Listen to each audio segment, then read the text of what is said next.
I'm usually brought in to talk about how we can be more relevant with our clients and our customers, not just current, but relevant. Being relevant means that you've made your clients and your customers feel important. You matter to them, and in return, they give you more money and more loyalty. If you don't matter to them, they'll take their business to a competitor who you probably think is substandard, but those people have made them feel more important than you do. All right, now we understand that logic. It grows any company. But isn't it interesting that while we understand that principle when it comes to our customers, we don't apply it to our family lives? If we aren't relevant to our spouses or our children, they feel neglected, ignored, dismissed. And before long, they disconnect from us, and that hurts us.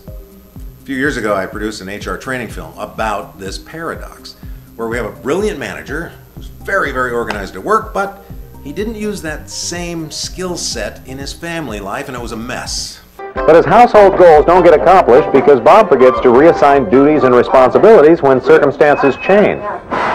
Oh yeah, it's garbage day.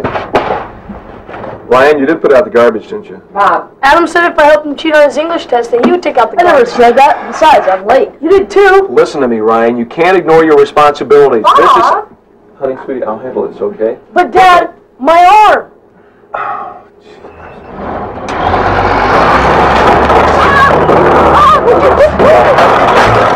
Honey?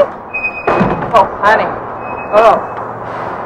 Oh, honey. Please, don't even talk to me, okay? But you got this little spot on your jacket. I got a meeting in half an hour. But Bob knows that assigning duties and responsibilities is essential.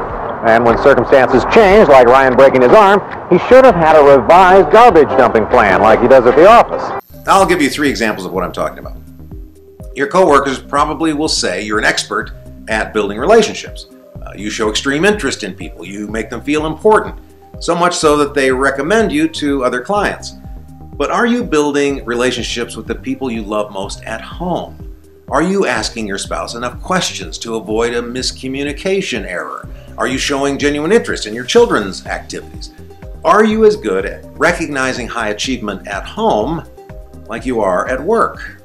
You all have shattered the sales goals, so I'm proud to present pizza. Right. We even have a vegetarian pizza for you, Beth. And more importantly, bonus checks. At home, Bob demands high goals be achieved, but he offers no incentive for achieving those goals. So, the 2 of you finally pulled your grades out of the cellar, huh? Made the honor roll. It's about time. When you see it this way, isn't it startling? Why don't we do that more at home? It's because we assume family relationships will always be there. But ask anybody who's ever been divorced, what went wrong? They're going to tell you things like, I felt ignored. I was never appreciated.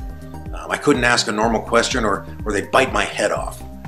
If you got those kind of reviews from a customer or a client, you would jump in and fix it right away, wouldn't you? All right, well, let's compare brand identity.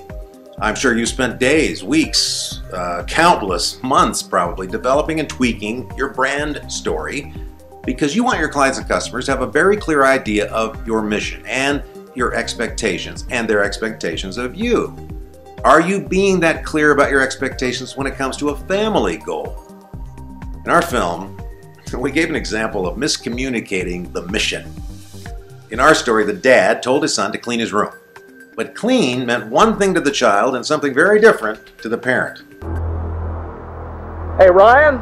Yeah, Dad? Have you finished cleaning your room yet? Almost done, Dad.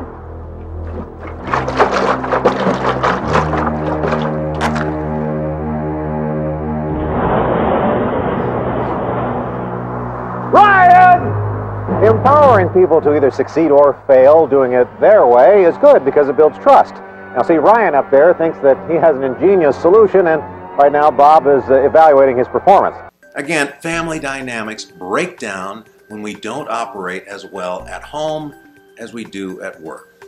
Now, what about remaining relevant when it comes to customer service?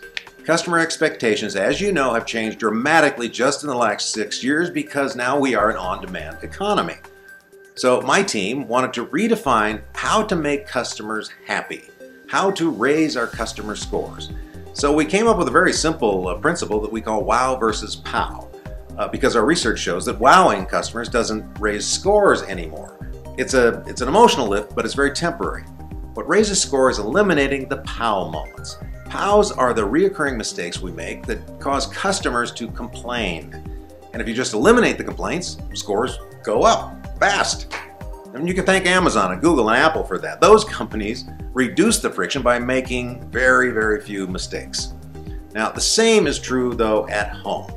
If you keep making the same mistakes with your spouse or your children, like forgetting your child can't eat foods that contain nuts, that's repeatedly ignoring a safety issue, and your family will complain. They won't trust you, and pretty soon they're going to stop depending on you.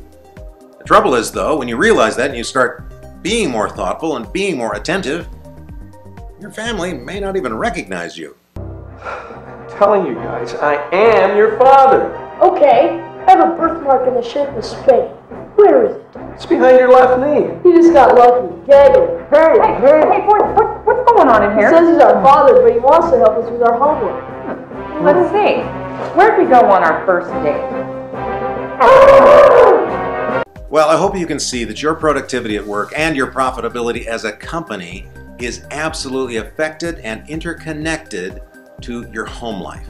If your home life isn't firing on all cylinders, your work life will suffer and you won't be at your best. So therein lies the secret. When the most important people in your life are feeling relevant and cared for, you matter to them. And your customers benefit because staying relevant at work and at home has now developed into a full-time habit of relevance. Let me put it to you this way. When people love you, they give you more money and time.